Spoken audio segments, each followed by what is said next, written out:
promise. So I'm back at y'all again. Jackson, go. Let me see if I could put green screen.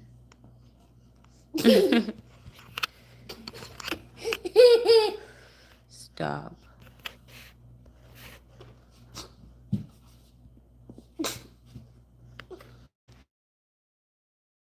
All right, so today I want to talk about 5 struggles that you are likely experiencing if you are not being a submissive wife.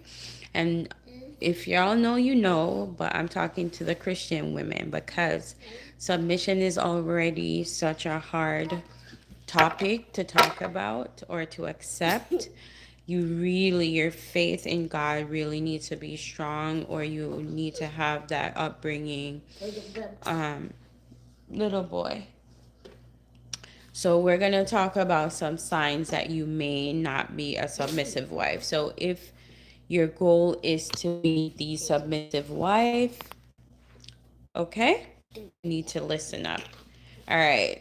As usual, I'm going to be following some notes. Not too much as I tend to get distracted. So, um, what else do I want to say? Don't forget, guys, that my free webinar is coming up next Monday. So I really, really want you guys to sign up. I want you guys to show up, support the vision. I have so much that I want to share with you guys. And I feel like, or should I say, you wifeys, you ladies, let me know what's a good term. I like wifey, but if my wifeys can just show up and show out and support your girl, I love to give the free content, but um, I mean, it's still gonna be free. I don't know what I'm talking about, but it's just a little different setting. So, it's titled "How to Improve Your Marriage Without Changing Your Husband." So basically, I'm gonna give you a whole framework that you can follow if you feel like your marriage is not where it needs to be, and you don't want to nag or bug your husband into having to change to do anything different. This is something that you could do by yourself, and this is what makes it different from anything else that you may have tried before. Because I feel like they're always wanting both parties to come together and discuss this and do that. And for me, it always causes more issues because we end up just playing the blame game. You always do this, you do that, it's your fault. So I discovered a different approach and I discovered it in the Bible, where we as wives, we are able, even the men could do it, but the one spouse can change the marriage if they change certain things about themselves, okay, or just their approach to the marriage. So I'm so excited to share that with you guys. So I just wanted to start that out. The link is in my bio if you want to sign up for the wait list. The seats are kind of limited, so just make sure you go and check it out, but you will have multiple opportunities. I'm not just going to do it once. You're going to have multiple opportunities to sign up. So, anyways, let's get into it. So, 5 signs that most of us display because we're not, or 5 struggles that we experience because we're not submitting to our husbands. And ladies, if you're not submitting to your husband, no matter how holy, how righteous, how saved you think you are, you're not submitted to God, okay? It's an act of disobedience because the Bible clearly asks us as wives to submit to our husbands. All right, so I'm gonna go through and we could have a little discussion. You know how it is. All right, so the first sign that you're struggling with submission, or that you're not submission, is that there's constant conflict in your marriage and you're always arguing with your spouse. There's always an argument. You guys find it hard to have like just those consistently good moments. They don't always have to be happy and whatever. But if you're always arguing, you can't stand the sight of this man, you don't want him to touch you, all the above, that's a sign, all right? And I'm gonna run through them and then we'll discuss them individually, separately. So you're constantly fighting, arguing, in conflict. The second sign that you are not submitted or you're struggling with submission is that you're feeling unloved and appreciated. And the reason for that is because when we're not submitting, we tend to be, stop, we're not we're not giving him the respect that he needs, because it's gonna be reciprocated. The relationship goes both ways. He feels respected, he's gonna in turn make us feel loved. It's just the way it is. The Bible tells us to respect our husbands because that's what they need. Not that respect different from love, but they process it differently, okay? And I'll explain to y'all later if you want me to explain that. But men like to feel respected. If I do say the same action towards my husband, right? He may process it as, "Oh, you don't respect me. That's why you talk to me that way." Let's say I say something disrespectful or something rude, right? And he says, "Oh, it's because you don't respect me. That's why you talk to me that way." If he were to say the same thing to me, even though it's rude and it's disrespectful, I'm more likely to feel like, or to process it as, you don't disrespect me or you don't love me. That's why you talk to me that way. You see what I mean? So we process maybe even the same type of behavior differently. He's gonna process it as disrespect. We're gonna treat it as unloving behavior, like you don't love me. All right. So just pay that in mind. So if you're treating him with respect, it becomes so much easier for him to give you that love that you want to feel, that you need to feel in order to feel fulfilled and just to feel good about your position as his wife, okay? So it's very important. And I'm going to go more in detail, but I just want to run through the list so you can identify. I want you to pay attention and tell me how many out of these five things do you or are you currently experiencing in your marriage? Just do you feel any of these five things? So number three, you're feeling exhausted from trying to control everything because you feel like, oh, I need to clean the house. I need to go grocery shopping because he's not going to do it right. I need to do the laundry because he doesn't know how to do it right. I need to, even if you're not driving, you need to be in the driver's seat because I need to tell him what to do because he's not going to do it right. I have to pick out or choose his clothes, his wardrobe because he's not going to do it right. You just don't think he can do anything right. And I'm speaking from my own experience because I used to be that person where just washing the dishes, I'm like, I complain every time he does it. I'm like, I'll do it. Just don't worry about it. I'll do it. And that was my mantra for a long time. The laundry, don't worry about it. I'll do it. The Even the trash sometimes because maybe he'll forget and I'm like, don't worry about it. To the point where I'm doing everything and he's not worrying about anything. So you see, we tend to take on everything. We're taking on disciplining the children. We're taking on feeding the children, cooking, clean. The only thing we leave up to our husbands is for him to go to work. So he goes to his 9 to 5, he comes home, and then he gets to just be free and pick whatever he wants. And sometimes he'll make an attempt so it doesn't look too bad. And you're like, you know what? I got it, babe. You don't got it. It will be fine. We're not gonna die if the dishes aren't washed 100% correct. Okay? Give him some of the responsibilities, and we're gonna go into that. So let me not get ahead of myself. But you're exhausted and Oh, because you're trying to control everything. Number four, you lack emotional and spiritual intimacy.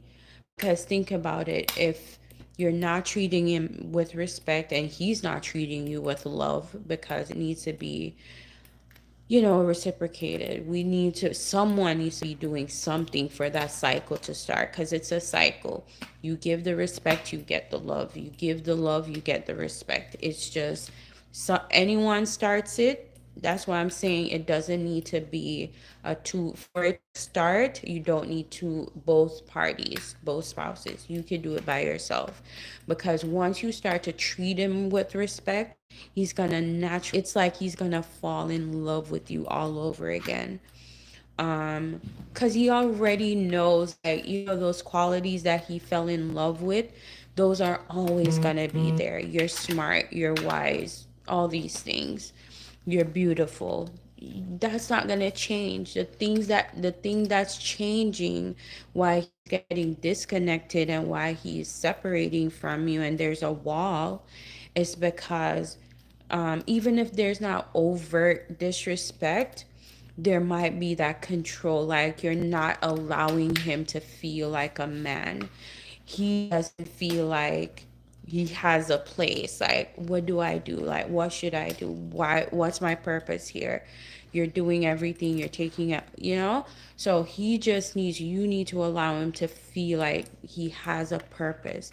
And the highest purpose of a man, a married man, is to take care of his family. And if you take that away from him, he's gonna be resentful, and you're gonna have that, emotionally, spiritually, physically, the intimacy is just gonna suffer. Yes, baby, you have to go to sleep.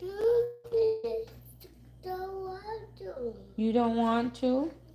You do want to. You just don't want to leave me alone. All right, so number five, and my battery needs to. Number five is feeling spiritually stuck and distant from God. And the reason why that's happening is because, as I said before, if you're not submitted to your husband, yes, you just want to be in my video, and I don't want you to come lay down with me right here. Okay? Oh my gosh. I don't want your face on the internet, Papa. What you're looking at is just me. There's nobody else, okay? All right, so number five thing or sign or struggle is that we're feeling spiritually stuck and distant from God.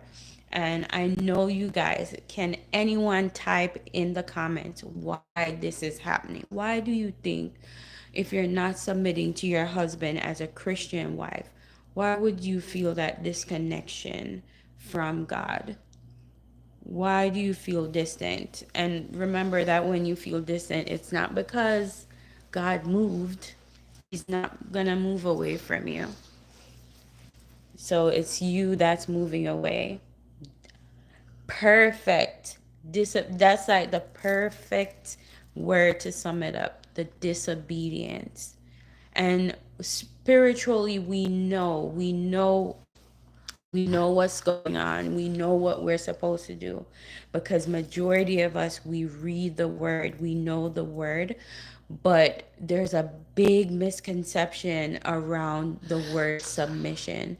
And the thing is, if you look, when I started, because I was, all these things that I'm listing out, these five things, I was all of them all at once at one point. And you know what the funny thing is? I was all of them all at once, and I never recognized that I had an issue. The whole time I was blaming my husband for everything. Yes, he's to blame. He has some a role to play in the demise of our marriage at the time, right? But I was making it seem as if it was only his fault. Like I wasn't at fault at all. And so it took me to the point where I was like, I couldn't see myself moving forward in my marriage. Couldn't see a way out, where I literally had to turn to God. And the one thing that I think, sorry, baby, that I think saved me was because yeah, the one thing that saved me was because I always made this covenant with God, and with myself, that whenever I got married, I would try my very, very best. I would make sure to do everything within my power to stay married. And so I got to the point where I was like, I just physically felt like, I know it was a mental thing, but it physically felt like I don't know if I was maybe even suicidal. I don't know, maybe not. But I just felt like in this despair, like, God, why would you do this to me? Why would you give me this man? Like, what did I do to deserve this kind of punishment? I was going through it, guys. But then I said to him, I said, God, I'm going to give it up to you. I've tried everything I know to try. I've done the therapy. I've gone to the, what do you call it? Marriage retreats, all the things. But the one thing I never did was to take, since getting married, to take up the Bible and really study what it meant to be a wife, what is required of me as a wife. They always tell us you gotta submit, and so we hate the word because it just doesn't sound good. It sounds like slavery. So we don't even bother.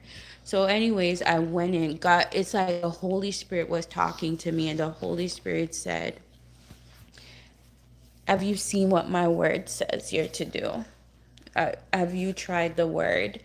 And so I was like, I thought about it. I'm like, I don't really think so. Like, I grew up in the church, so you have an idea, but to really study it as an adult, as go lay down with grandma or daddy. Hmm? Me? Please no. Um, but what was I saying? So, anyways, God instructed me like so clearly, go see what my word says. And so I started looking, and as you can expect, and it directed me, the Holy Spirit basically told me not to focus on what it says about the husbands, because we always get distracted by that, and then we say, but he's not doing his part, so then I'm not on the hook, right?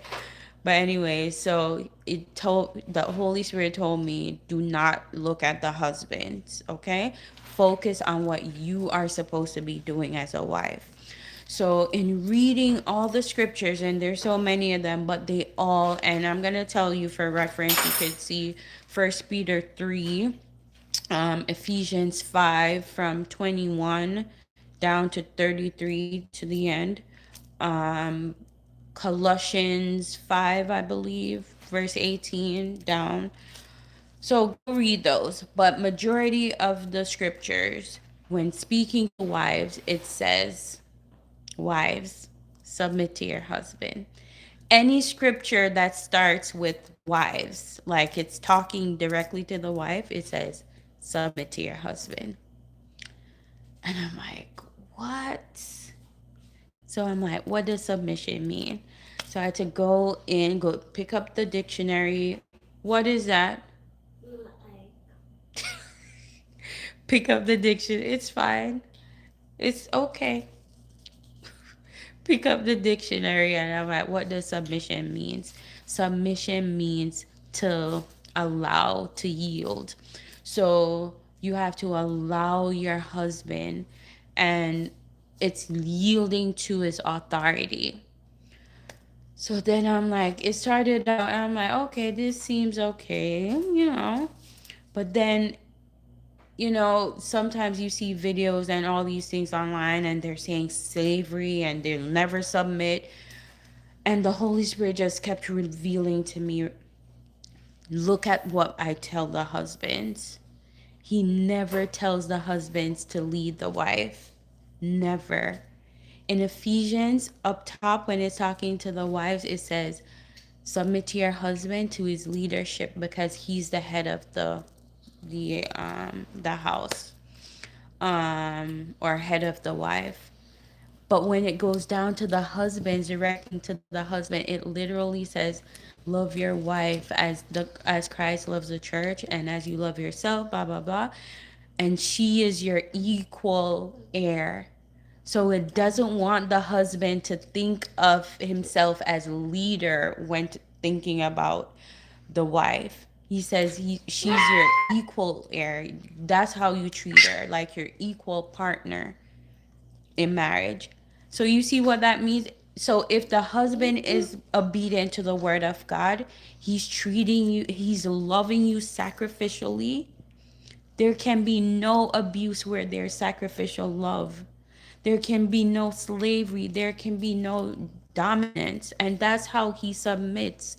Because in the flesh, he could easily dominate you. He could easily overpower you, abuse you. But he's submitting to that because the Bible even tells him we're the weaker vessel. But you're not going to treat her as a weaker vessel. You're going to take care of her. You're going to provide for her. You're going to make sure to bring her back to me clean, without blemish, without spot or wrinkle, just like Christ is doing for the church. He has a tall order to fill. So I just want you to know that. So when you're focusing on you, on what you're supposed to be doing, look at what it says. Wives, submit to the leadership of your husband. It means allow him to lead. You know why it's telling us to allow him to lead? Because if we don't allow him to lead, he will not lead. We're going to naturally want to lead. I don't know. My husband says it's because of Eve, in Genesis. I need to go study that, because when it said she would be at enmity with her husband, he thinks that means that, there's gonna be like a power struggle. But I mean, it sounds all good, but I don't want to really take it as gospel until I really study that myself. But it sounds feasible. All right. So let me talk about each issue. And let me make sure my battery isn't dying. It's at 13%. All right, so let's go over number one. Like, what are we going to do to change these things? Because it's all good and dandy that we recognize what's going on, right? But how can we fix it? You just like seeing yourself. All right, so the constant conflict and power struggles. All right, so the power struggle means, or it tells you, stop now, man. How am I gonna? So you need to just submit to the fact, accept the fact that I'm gonna let him lead. So say for instance, sometimes there's not even a disagreement. We create disagreements because if he says it, we just have to oppose it for no good reason. I don't even know why I'm saying no, or why I'm refusing to do what he's asking me to do, but I just don't want to do it. I don't want to do it just because he's asking me to do it. Why? You know what? I know why. This society that we live in, the music that we listen to, the movies that we watch, the communities that we grew up in, right? We rarely see, not rarely, I mean, I grew up mostly, my dad and my mom were in the same house. But were we getting a good example? No, my mother was not submitting, and my dad was not. It was almost impossible to submit to someone like that, okay? He just did not, he doesn't know, he wasn't saved, still isn't saved. So I'm not trying to bash him or talk bad about him, but he would not have gotten the best husband award at all. He wouldn't even be in the race. How can I willingly submit when trust is continually broken? because the issue is that your trust is in him. When you remove your trust from him, you need to have trust in him. I'm not, don't get me wrong, but you can't put your full trust in him. When you get to the point where you trust God so much, I don't know if you're a Christian woman, but what I had to recognize was that when I put a limit on my husband, I was limiting God. Because if God tells me, okay, because if God told me that if I submit, remember in First Peter 3, it says that if I submit to my husband, even if he's not living according to the word, even without a word or even without the word. So even if you're not, if he's not reading the word, he's not submitted to God, he's not saved, you can bring him to Christ. You can bring him to become a godly man by just living righteous and showing him, displaying Christ in you, displaying that godliness. So, you know what I mean? A good example is, I don't know if you've ever watched the movie War Room. And I watched it years ago, but now since, starting my journey and everything, and I watched it again the other day. My husband was actually watching it and I joined in, and I'm like, this aligns so much with everything, yeah, that I'm trying to teach. Because remember, her husband, I don't think he actually went through with the infidelity in terms of the intercourse, but he was unfaithful with talking to the female, going out with the female, he's seen in public. So the trust was broken. And she felt it in her spirit. She didn't know at the time.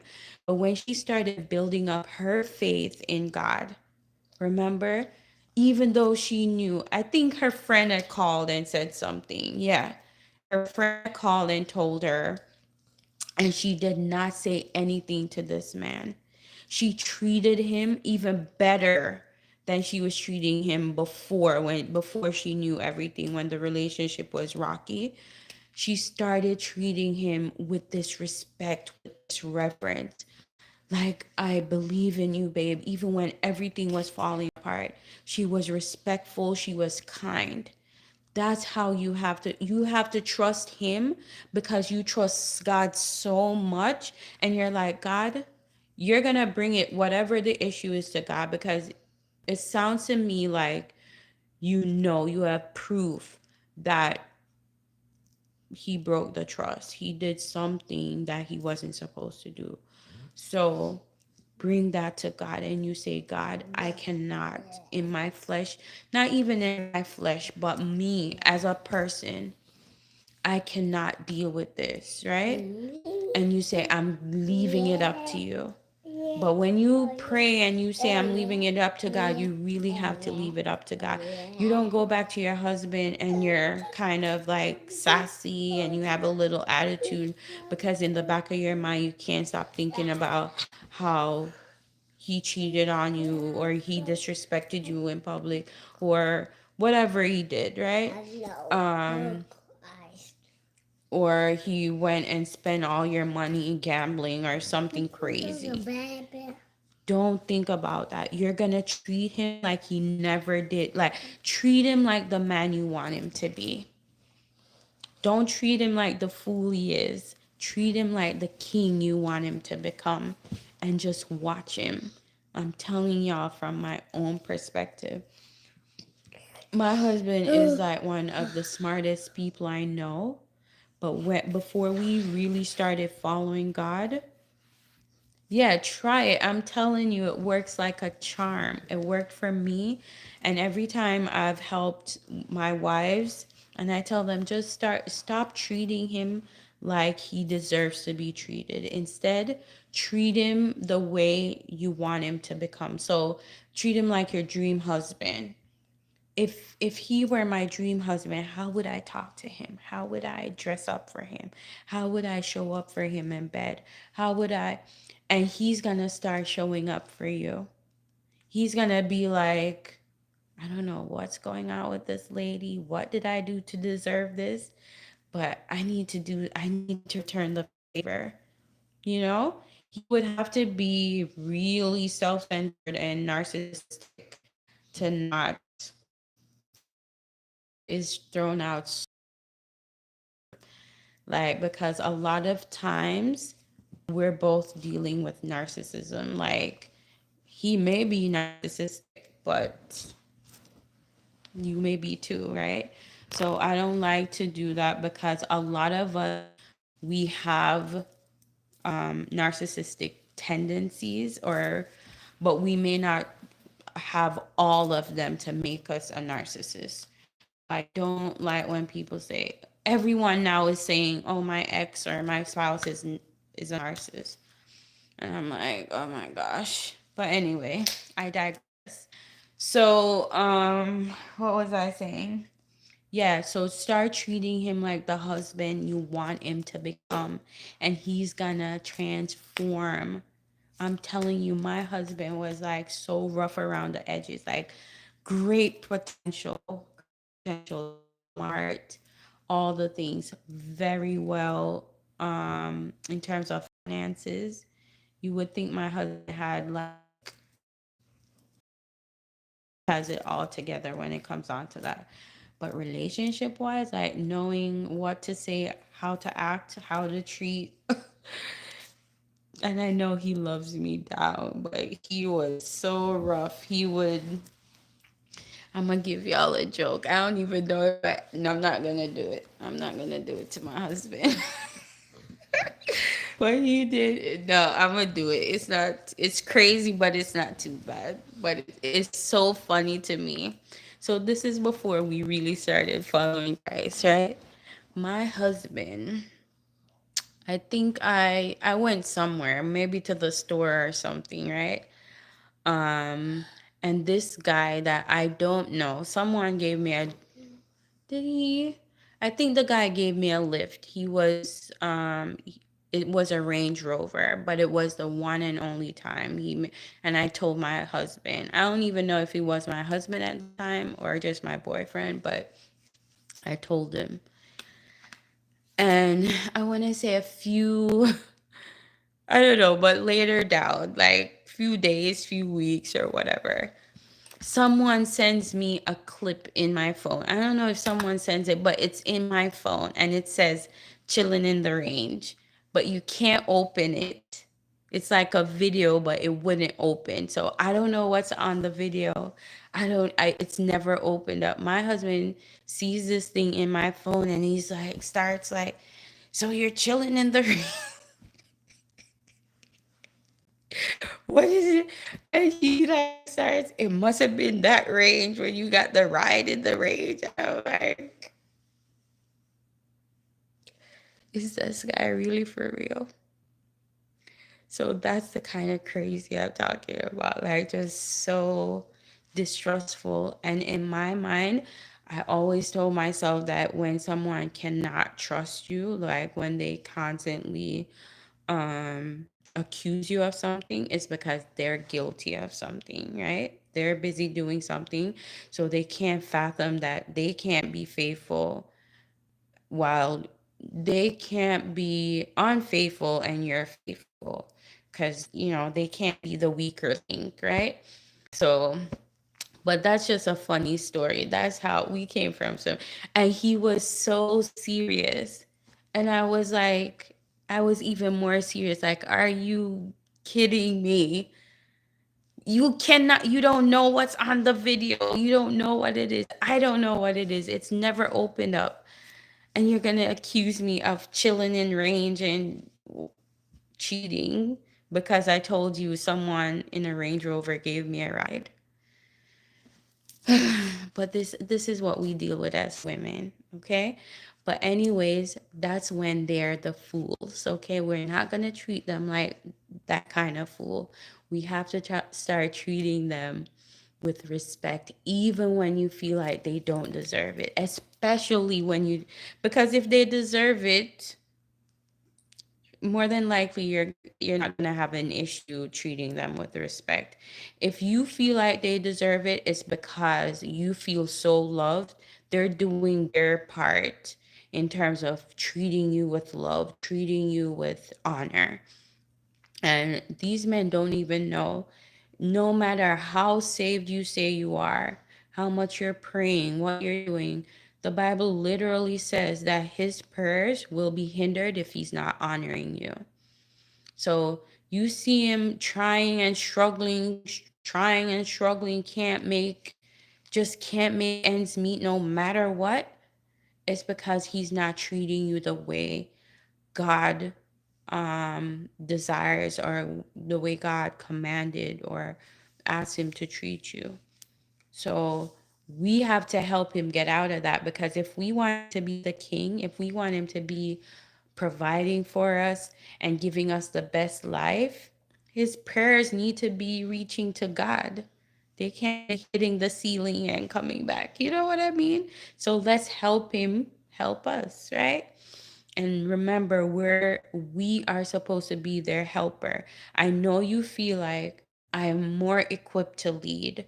I am smarter, I'm more educated, I'm wiser. That is all true, but that's the perfect description of an advisor, of the vice president, of the team leader, okay? So you're going to allow him to lead. Um and it ties into all five of these points that I spoke about, because let me tell you, these emotional and the spiritual intimacy, when you start treating him with respect. All right, let me give you a good example. So say your husband comes at you with something crazy like he did with me and the chilling in the range situation, right? And you're just like, what are you talking about? Like, what's going on? So back then, I got so defensive, and the name calling, I was like, you're an idiot. You're dumb. And I'm not thinking them, I'm saying it out loud. Okay, when we're in our godly mode, our godly wife, holy wifey, submitted role, he comes at me, which range were you chilling in? What is this about? I'm like, babe, what are you talking about? Help me to understand. I don't know what is happening. And you keep the same respectful. Remember in First Peter 3, it tells us that the meek, quiet, and gentle spirit in a wife will grant her favor with the Lord. Okay? So what do you think more favor is going to get you? Whatever it is that you're desiring, and whatever it is that you're asking of God, he's going to be more inclined to give it to you. So when the crazy man comes at you, accusing you of stuff or whatever it is, be so calm, so sweet, so gentle. Babe, I'm not sure what you're talking about, but I'm willing to discuss. Let's talk about it. Show me what's going on. Show me what you're looking at. Okay? And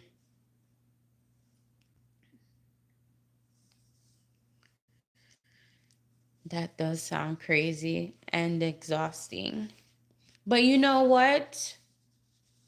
The thing is, you can try your best. You could do your absolute best. God is going to honor that. If he's not, but the thing is, just make sure, please make sure that you are not at fault. Okay? Sometimes, remember, most times we're new at marriage, they're new at marriage. They don't know what they're doing. We don't know what we're doing, but God gave us wisdom.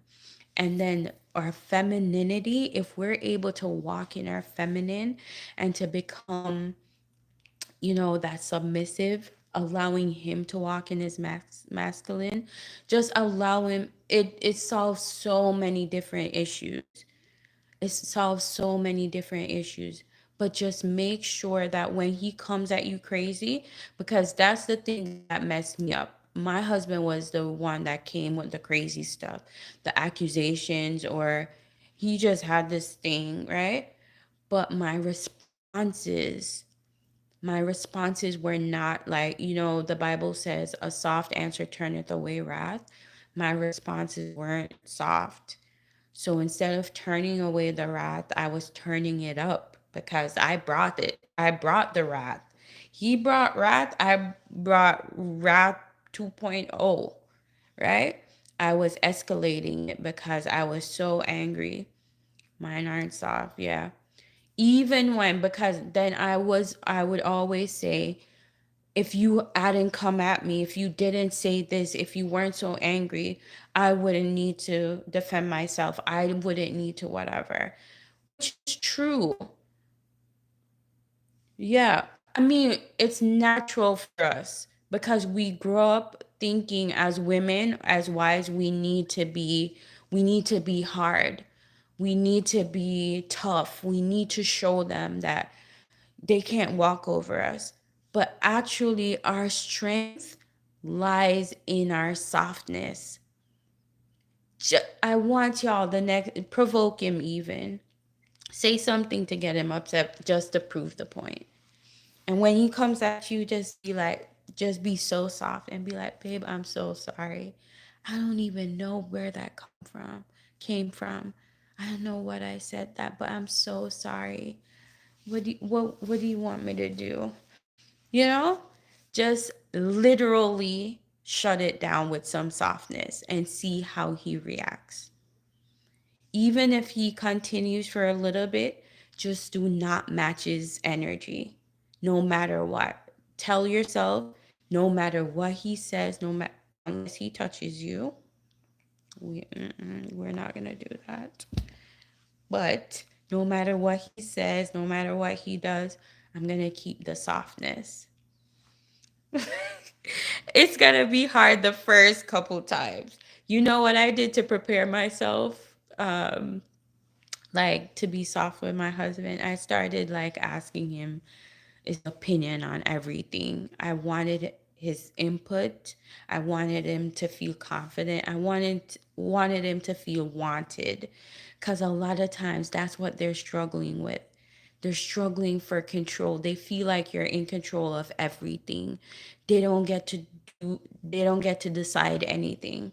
So I started asking my husband, "How do you want me to fix my hair? What do you want me to wear to this?" And I'd bring him options and I'd say, "You prefer this or this?" If I went shopping, I wouldn't try them on unless he was looking at them. And if he said he didn't like something, I wouldn't wear it. I would send it back or I'd give it away. And he started feeling so empowered. He was like, babe, at first he was like, babe, I don't care what you wear. I don't care what you do. And then he started telling me, "Ooh, I like that. I like when you wear this. I like when you do that." He started buying me things that he wanted to see me in. He started just randomly gifting me stuff. My husband is very frugal, okay? He saves a lot. The way he has money, you think he's rich. I mean, he has money, but it's not because he's like this, but he's very responsible. But now he's buying me random gifts and he's just, "Oh, I have a surprise for you." He was he was like the man. I was asking God, like, why didn't I get that man? Why didn't I get this man? Why couldn't my husband be this type of person? He started becoming that person, and I didn't have to tell him anything. I didn't have to. All I did was change my approach towards him. And he just wanted to reciprocate it.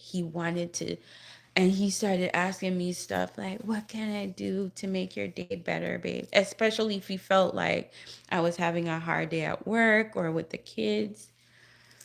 But he was just changing. And God was like, "See, I was trying to tell you, you don't have to nag him. You don't have to beg him. You don't have to be so frustrated." Yes, we have to renew our minds because I had a total mind block. I could not see it. If someone had told me, if I were you and I came on here and I'd say, BS. Like I could not see it. God literally had to reveal it to me. And the good thing was I was willing to be obedient. My fear for God is what kept me in my marriage. I was so fearful of disappointing God and letting him down. And I was like, God, I just want to make sure that I try everything, that I did my absolute best before giving up on this. I hate the culture that we have now, that people are like, oh, forgive me for saying this, but this is it Tia Mori? That whole thing where she's like, oh, I just wasn't happy and I wasn't feeling whatever. No real reason, nothing. Like she couldn't give you, I don't know. I feel like there was just this feeling of like I gave my whole life to this person and I don't feel like overly in love. I don't feel whatever. And it's a two-way street. He's not your happiness can't come from this man. It's like you're asking him to do something that you're not even able to do for yourself. If you can't provide your own happiness, if your happiness can't come from God, why do you think this human man that is imperfect is going to be able to provide you with this blissful happiness? You can get it, but God needs to be in the midst. You have to trust.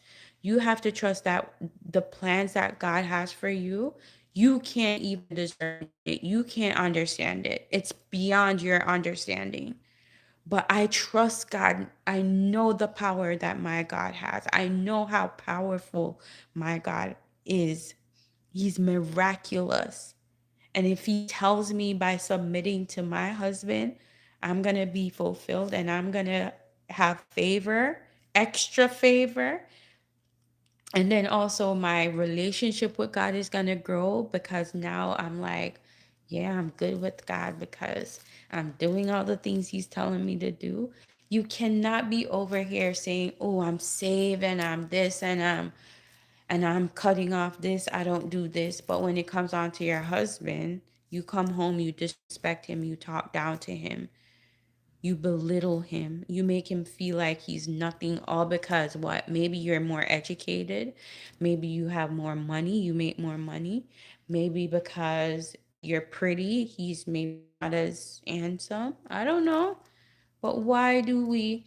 And you know what I've found is that when someone does like a big offense, like say he cheats on you, but you're already so in love, he was already treating you so well, it's easier to forgive like one big issue. We can more easily overcome that. Some people cannot because cheating in their mind is just no. But others, but the opposite is when my big boy snoring like a man. Because he refused to go to bed. Hold on, guys. My battery's dying.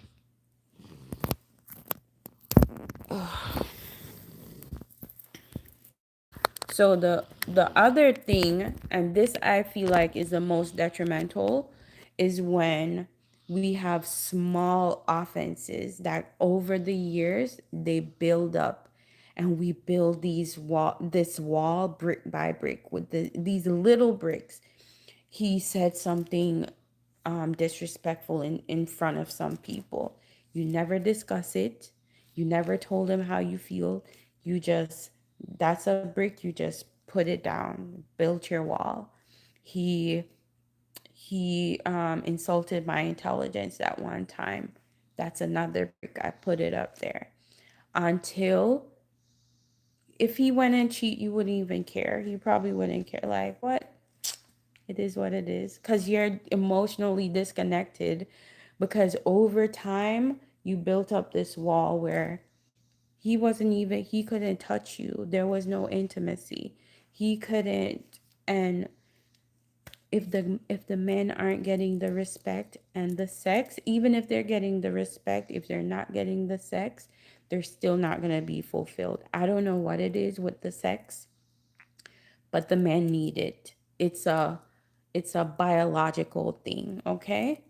There's some there's something going on in there. They cannot function right. I know my husband, if he goes 3 days, he starts acting funny. Like, and I'm like, wait, I have to think back. I'm like, when was the last time? Because you just know something is off.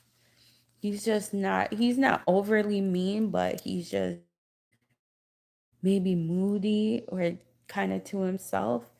And I'm like, I have to be like, babe, are you okay? Are you feeling sex deprived?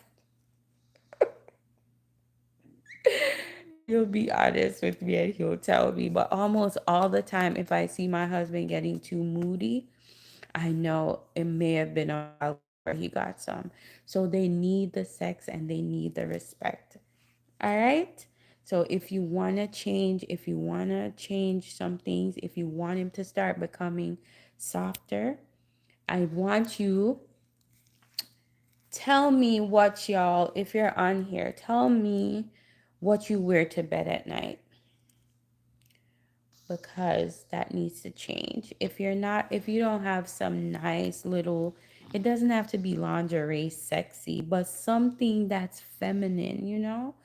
Um, I made a femininity book. I need to put that in there for sleepwear. What y'all need to wear to bed so the man feels like she's making the effort. If you make the effort for him and he feels like you're doing it for him,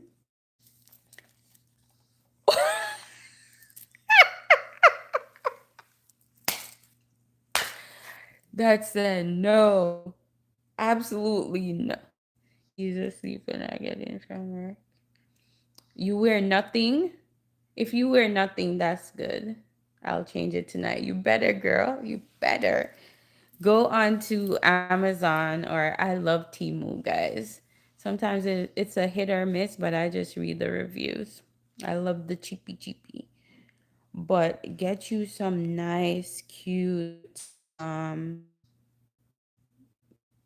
nightgowns or just the sets. It could be whatever you choose. If you like shirts, they have the shirt ones that are cute. Yeah, I like Shein too. I don't know why I'm on Temu right now. Sometimes I don't like to switch, so I tried Temu and then I'm just like, that's what I'm doing for now. But I like Shein. What else? So what? So that's it for bedtime. You need to be sexy. Um, Make sure you're doing your skincare. These are things you're doing for yourself just so you can feel your best because if you're not in your best mood, if you're not feeling your best self, it's hard for you to present your best self to him. How are you going to be meek and gentle, soft and kind if you're just not feeling it? When you have a bad hair day as a woman, as a girl, as a female, you just don't feel good. So we have to make sure that we're keeping up with our skincare, our mouth care. Make sure you're going to your dental appointments, you're brushing, flossing. I'm telling y'all all the things I'm doing to elevate my own self, to feel my best self. I get up and I get dressed every day. I work from home, but I get dressed to go to work, even though I work in the room next to my room. So just get dressed up because it makes you feel good. Make sure that when he comes home, for Megan, you said he's asleep when you get home from work. That's kind of hard. Do you get to see him in the mornings before you leave? But you know what? I don't know how your husband is, but if you need help in the bed, what? That may be y'all's issue. You're not seeing each other.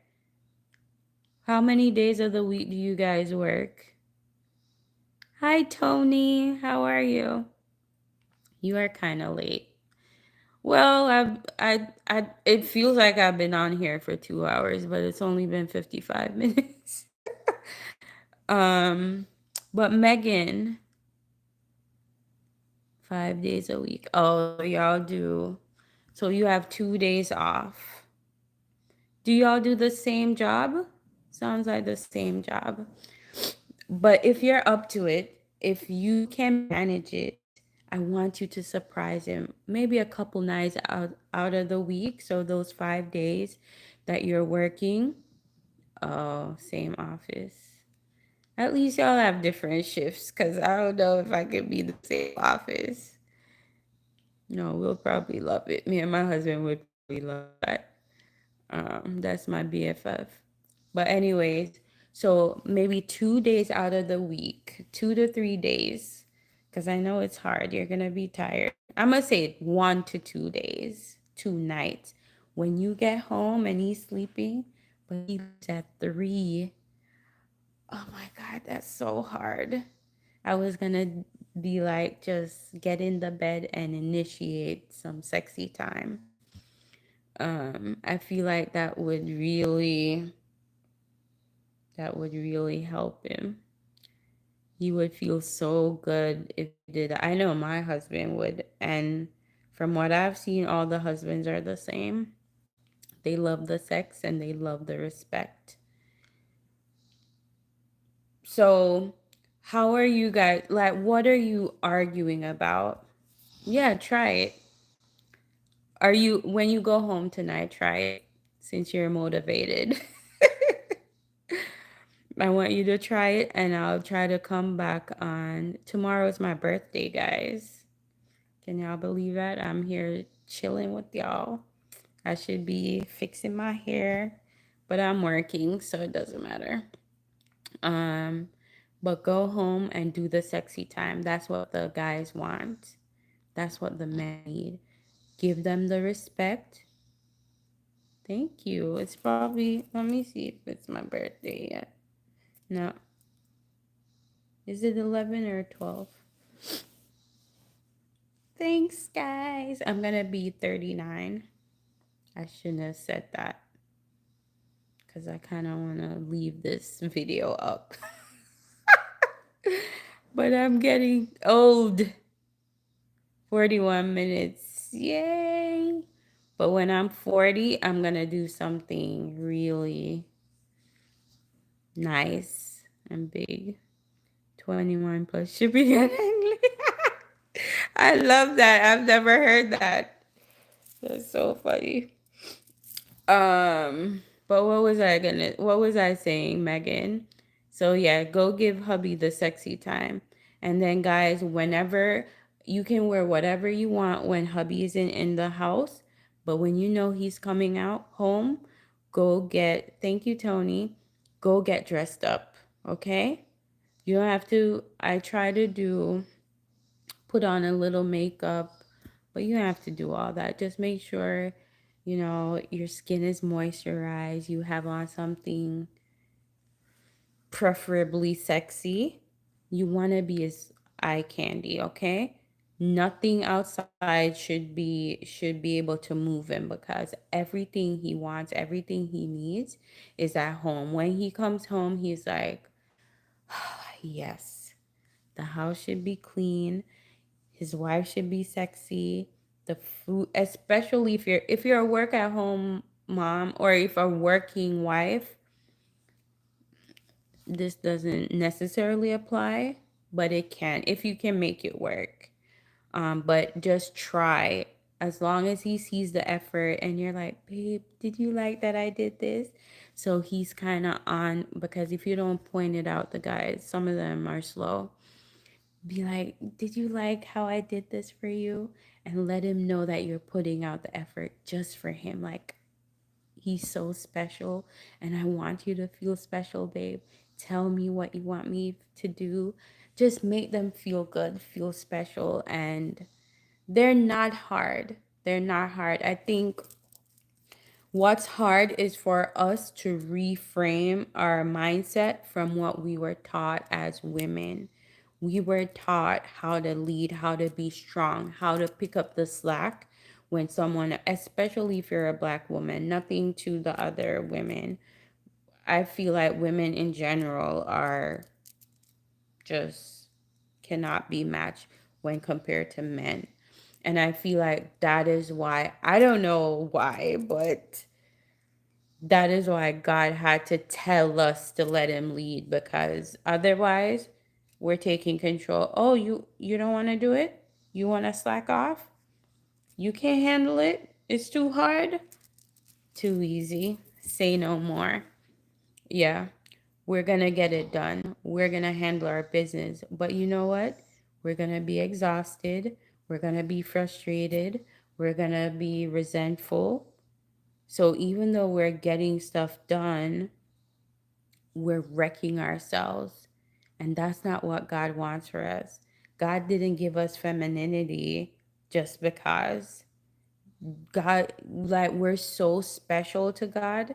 That's why all these things, yeah, that's why the Bible tells the man, like, so many things are going to affect you if you don't take care of your wife. So many things are going to happen, you know? Like, if you don't bring her back to me without blemish, without flaw, without, he lets me and then gets mad because I did what he should have done. Yep. Because now what they're going to say is, because now you can't say, oh, um, you didn't do this, or he's going to say, I was going to do it, but you didn't let me do it. You didn't give me a chance to do it. You're giving them an excuse. And I tell you guys all the time, if, say for instance, he's the one that's supposed to take out the trash or do the laundry or cook dinner or whatever, um, don't do it. Don't say anything to him. You could be like, hey babe, what's for dinner? Babe, did you forget the trash? But everything we do is so meek, so gentle, so soft. He's not, even if he even tries to be defensive, he's in it by himself, because you're just like, what did you say, babe? Could you repeat that, babe? I didn't get that, babe. I was just reminding you. No worries. But it's when you get the attitude when you're reminding them that it feels like nagging, you know?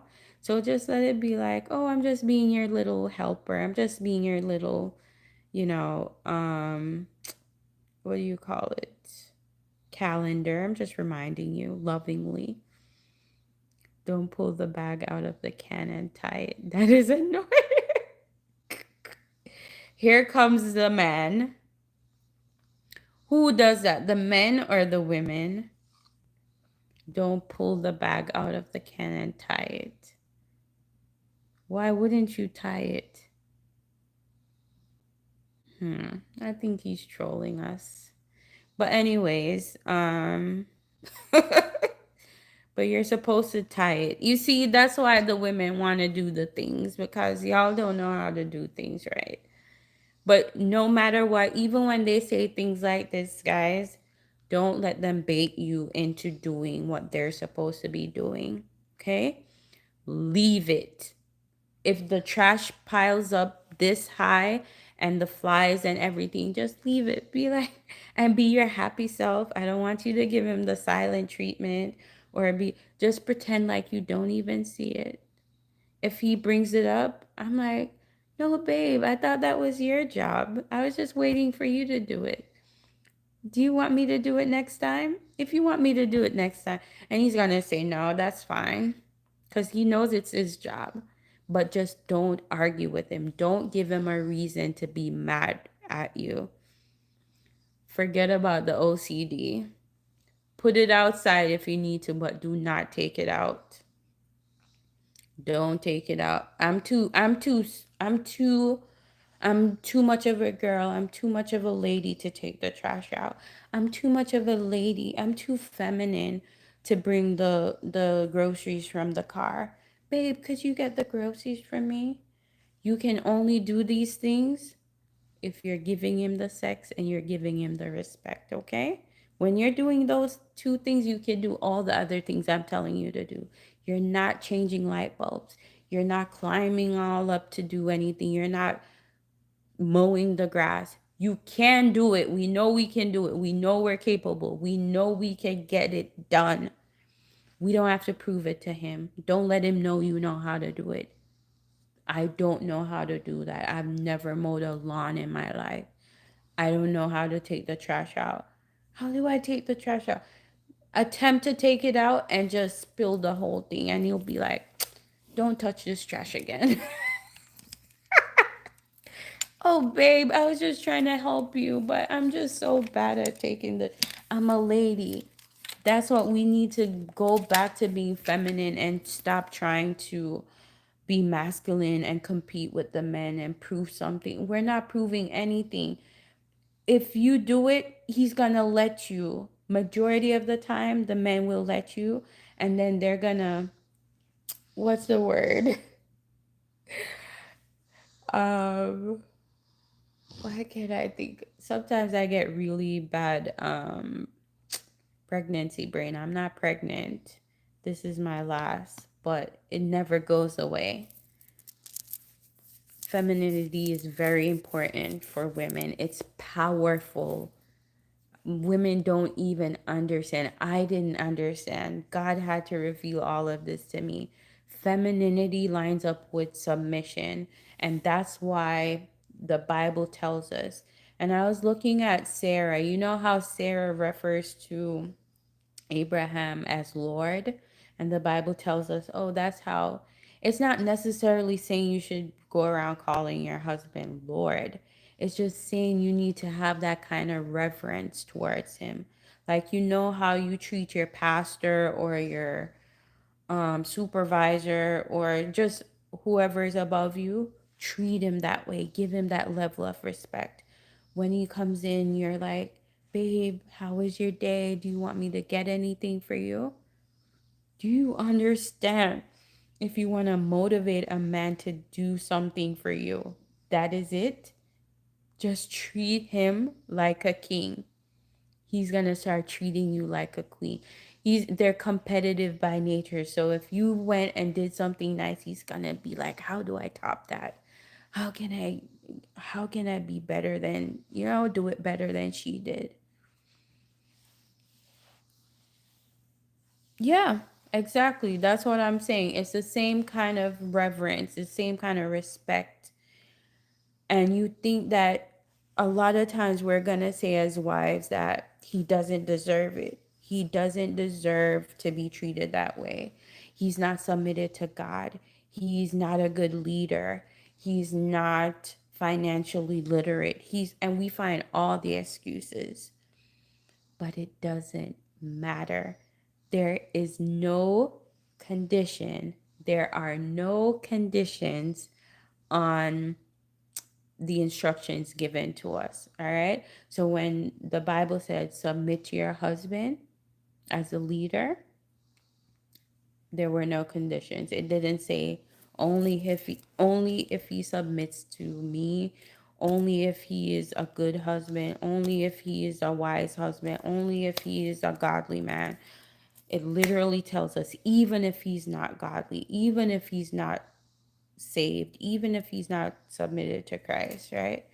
We still submit to him, and that's what's going to lead. That's where your power, the power in your femininity, the power in your submission, the power in your obedience, because what it's telling you, that it's not saying, it didn't say you're going to save him just by submitting, right? Because submitting is it comes from a place of holiness, of obedience, right? You cannot submit to your husband if you're not so faithful, if you're not trusting in God, if you don't believe the word of God, because it's so hard.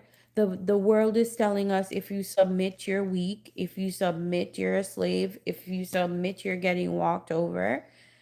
And only to come and find out, because when I wasn't submitting, guess what I was doing? I was busy trying to do all the things, be the successful person. Um, I was I'm an attorney, so I wanted to be the best, the biggest, best, wanted, I wanted to do investing. I wanted to start my own businesses. I can't tell you what business I didn't start. I was just going, doing everything by myself. I tell my husband, but I wasn't consulting with him. I wasn't asking him. I wasn't making sure he was okay with what I was doing. I was just like, this is what I'm doing. Okay. Now what I do is I'm like, babe, I'm thinking about so and so. What do you think about it? Would you be okay if I did this? Would it offend you? Like, even if I'm making videos, when I started out, I would show him my videos because sometimes I have to talk about him and what we've been through, right? So I'm like, look at this and tell me if you're okay with what I'm saying, the messaging or what is on it. Are you okay with the video if he's in it? Because he's very conscious. He doesn't like taking pictures and stuff and videos. So just really reverencing him as and his input, like, what do you feel about this? What do you think about this? And he started feeling so empowered. So then I could step back.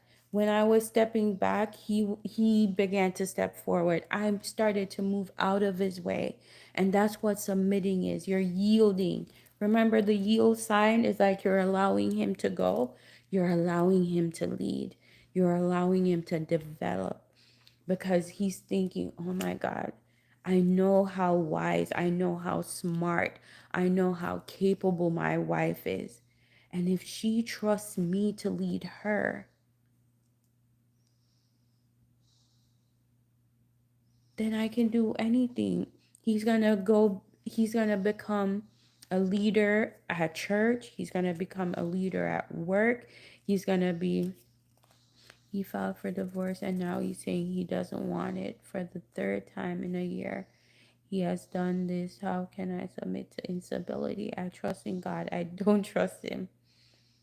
I don't know how to reverence him. I mean, I get it. I get it. But you have to do it. You have to try. You have to take it. How do you eat an elephant? Hmm?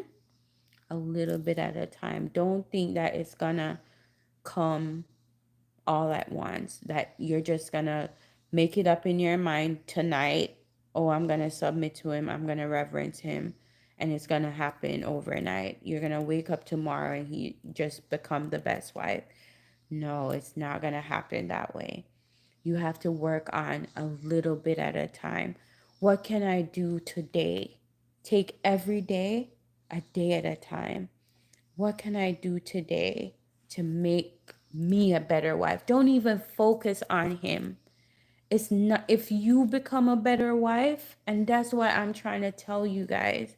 I don't want to hear about him. Focus on you. Say in your heart, because it's okay if we're filing for a divorce or if we're separating because we've tried everything and then it's just not working. That's fine, right? But if you're gonna file for divorce because you don't want to be obedient, or you feel like it's impossible, you're putting limits on God. You're limiting your relationship with God. You're limiting your relationship with your husband.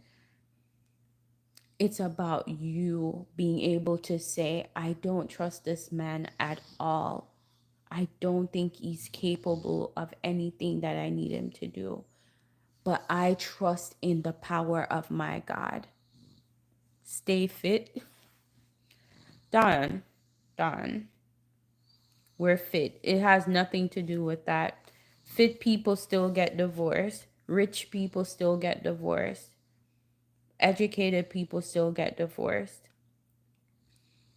It's about fulfilling internal needs, okay? Emotional needs, spiritual needs. And Megan, he's not, I'm gonna agree with you right now. The instability It's something you feel like you cannot handle right now, but the instability is not, it's not fixed. It's not something that cannot change. And if you believe that it cannot change, then you're putting a limit on God. I feel like that's an easy fix. I want you to, don't tell me what's wrong with him. I want you to seriously take a look in the mirror, get a pen and paper, and write down all the things that you feel like you could improve in yourself. Like, even if you're not thinking about your husband that you have right now, okay? I wanted you to say, if I had the perfect husband, my dream husband, what kind of wife would he want to be married to? And you need to write down the things, and then I want you to check how many of these things am I, you know, do I check, or do I entail, do I possess? Be really honest with yourself, just you and God, and all the things that you feel like you're lacking. One day at a time, every day you start working on one of them.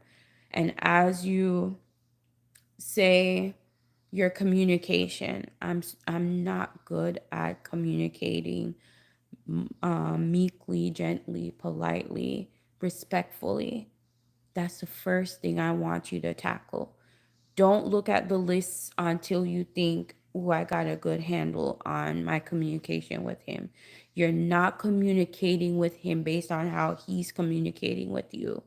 You're communicating with him based on what God expects of you. Based on what God expects of you, not just as a wife, but as a woman of God. We are to be the light. Okay? When it says a calm, a soft answer turneth away wrath, it wasn't just speaking to wives or husbands, just as believers. Someone comes at you crazy in the street, we're going to be calm. We're going to maintain our calm. That's what you're going to do in your household. You're going to be so gentle. I'm telling you from experience. I feel like both my husband and myself have anger issues, or had. So can you imagine? Like, I can't tell you how many TVs I've broken because I just threw stuff. Only come to find out I was dealing with anxiety for the longest. Didn't even know. But um no, I don't get to the place where I'm so angry, because I'm just trying to stay calm, trying to stay. Give you an example. Yesterday, I don't know.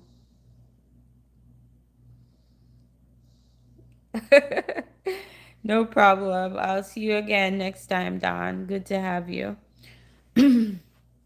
Um, but like, give you a, because I want to tell y'all my marriage is not perfect.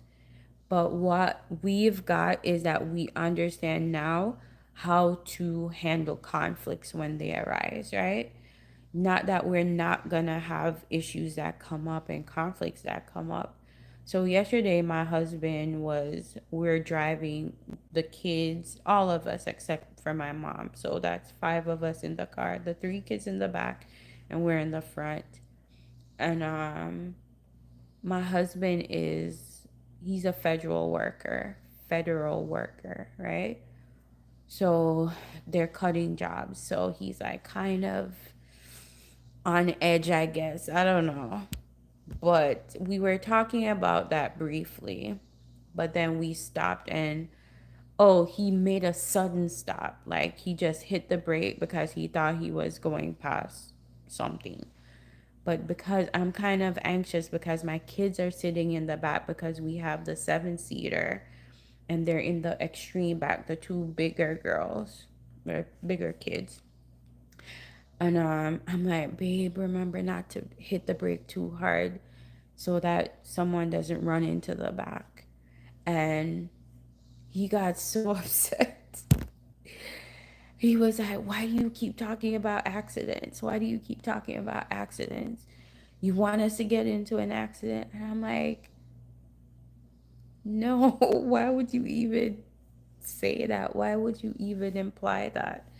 I'm just, I'm anxious, and you kind of hit the brake hard, and I just wanted to remind you. And I was telling him, we saw this video on Facebook. I saw it and I sent it to him.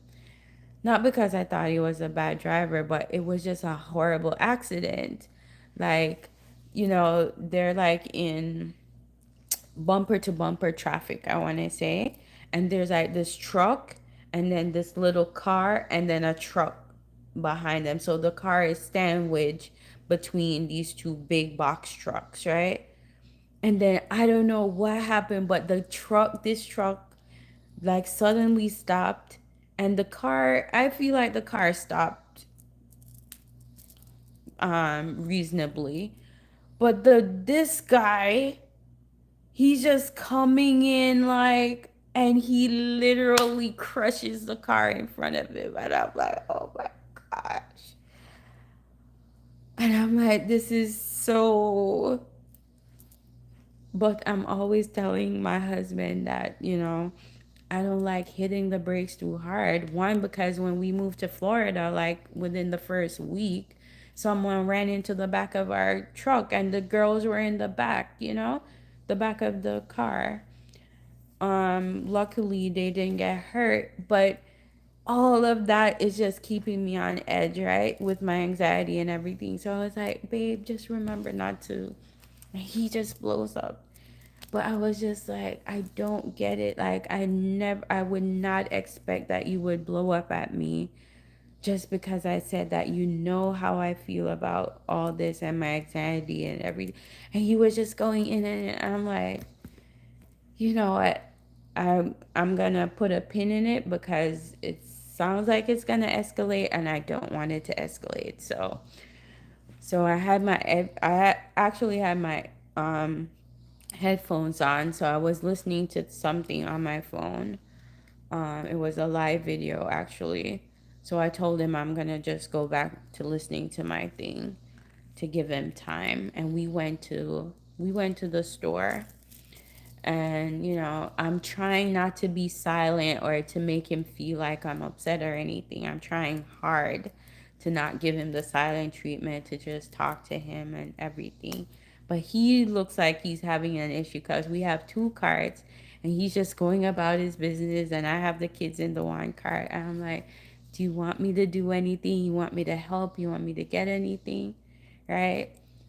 And then after a while, he just comes around, and he's like, in the middle of the store, he just stops and he's like, babe, I'm so sorry. I didn't mean to get so upset. I didn't, you know, I I wasn't even upset because you were talking about accidents or whatever. I think the whole situation at work is just making me really, um, I don't remember the word he used, but pretty much he was saying kind of anxious. He doesn't really want to worry, but it's hard not to. And he feels like, but when I said that in the moment, like he was thinking about all that, and it made him overreact. And he recognizes it's something he's still working on. And I was like, okay, I get it. I understand, babe. So that's just one way to show you that even though challenges will arise and things will come up, if you're able to just respectfully talk to each other and communicate your thoughts, your feelings, like what's going on, why did that happen, why did I say this, if you make a mistake, if you mess up, quickly apologize. I'm so sorry, babe, I don't even know what I was thinking. Okay? That's what I've been doing. Sometimes my husband, it rarely happens now. Not that we don't have bad times, but it doesn't escalate. It doesn't take to, girl, that was me. Fuel should have been my middle name, because if it came at me, I'm like, if you bring it, I always told him, like, if you start it, I'ma finish it. That's what I used to say. I was so horrible. Um, but you can change. If I can change, and I feel like that's why God put it on my heart. because our situation, the way my husband is and the way I was, God is probably like, y'all are the perfect examples, the perfect demonstration of how I can work in marriages, of the power that we can have as wives. Because I'm telling you, I changed my husband and I never had to tell him. Not that I changed him, I didn't change him. I inspired him to change just because I changed myself. I changed my approach. He just, I don't know. I don't like to talk bad about him, but he was a handful, okay? So if he can become my dream husband, if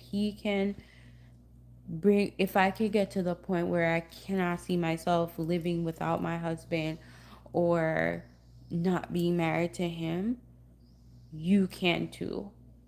All right? Good evening. Yes, girl. You should. We missed you. I've been on here, oh my God, almost 1.5 hours. I think I'm gonna do more. You do? I'm trying my best. I'm trying to get better. But as I'm telling y'all, I do have anxiety. I feel like coming on and talking to y'all live is making me better or feel better about talking to the camera.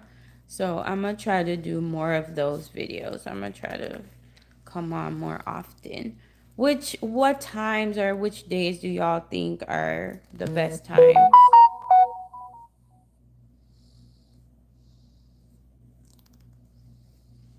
Just let me know. I don't know if maybe this is too late or is this, I kind of like the vibe tonight. You guys came in and talked to me and I love that. I love it. Sometimes I came on Tuesday and I don't think I had anyone talking to me. So I think Thursdays are better than Tuesdays, but maybe it was the time that I came on. Oh, you're in California. I'm in Florida, girl. It's like almost midnight. Yeah, it's 11:48. So I gotta go, but I am a night owl. Like I will stay up all night and then I will sleep and I sleep till about, I've been trying to wake up like maybe 7 or 8, but I'd love if I could sleep till 9. But yeah, guys, this was so much fun. I really, really hope that I helped you guys out. If my marriage can change, oh, Thursday or Friday. Yeah, I could see that. Like the week is winding down, not too hectic. Because ladies, work is piling up to here for me. Like I stopped working at around 9 tonight because I'm like I don't have to, but I have a docket. I'm a Texas attorney living in Florida, but I have a whole docket of venues in, and it's too much. It's too much. So I have to put in the extra work to try to get my emails are piling up just so much. But I'm gonna try to do Thursdays or Fridays. Tomorrow is my birthday. I may be going to dinner with the family, and then on Saturday, we're doing like a couples dinner with a few friends. So maybe I'll talk to y'all while I'm at dinner. I don't know. I don't know if that would work out. If y'all like to share in that, but what else was I gonna say? Oh, I'm launching my free webinar next week on Monday. So if you haven't signed up yet, you can go to the link in my bio. I would love to see y'all there. I want to create a community for us wives where we can meet regularly. Um, but the free webinar is the start to all that. So I'm going to give y'all all the freeness, all the free things, and then I'll come live if you want to join the Facebook community when it goes live. We're going to be doing all the things because we have to change our marriages. We need to be we need the dream husbands, so we're going to become the dream wives so we can live the dream lifestyle. Okay? Okay? I was able to convince my very frugal husband to let us go live somewhere else. We're going to move this year, and it's a very nice neighborhood. And I can't believe. So, I'm telling y'all, I'm going to give y'all all the tea how to get him to do whatever you want. And it starts with changing our own mindsets. But it was so lovely to be on here with all my girlies. Tony, Jasmine, even though you were late, Megan. I don't know if Megan is still on here, but Megan, I'm praying for you guys. Thank you, my darling. That's so sweet. Thank you. Megan, give me an update how the sexy time goes tonight, okay?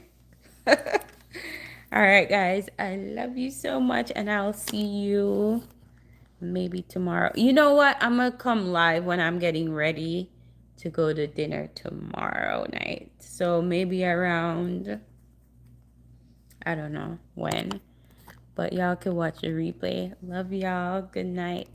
Bye.